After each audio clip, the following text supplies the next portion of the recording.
Почитувани граѓани, почитувани медиуми. Во Македонија со СДС и ДУИ граѓаните ги немаат основните работи за живот, кои се со устав и закон загарантирани.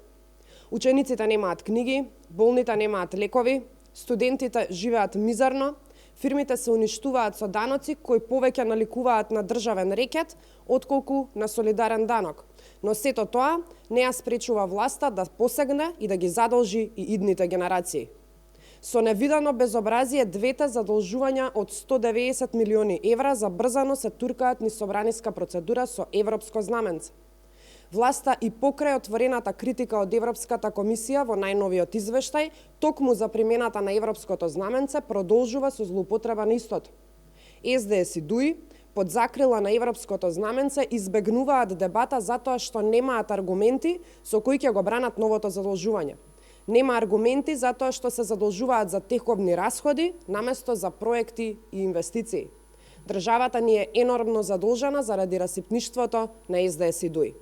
И почитувани, ова не е крај, власта ќе го зголеми долгот за 500 милиони евра до крајот на оваа година, со што вкупниот долг ќе достигне до 8,5 милиарди евра. И се ќе беше поинаку ако власта имаше некакви резултати. Но и покрај 8,5 милиарди евра долг и милиарди потрошени од буџети, нема ниту еден проект или мерка која асоцира на оваа власт. Напротив, граѓаните ги асоцираат скандали, коруптивни сделки и бизнис интереси. Ги нема автопатите, нема градинки, нема нови училишта, нема ниту учебници, ниту лекови. Нејасно е каде завршија милиарди евра народни пари. Задолжување, додека се може, е модус операнди на оваа власт.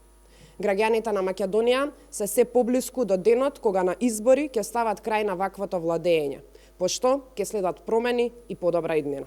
Ви благодарам.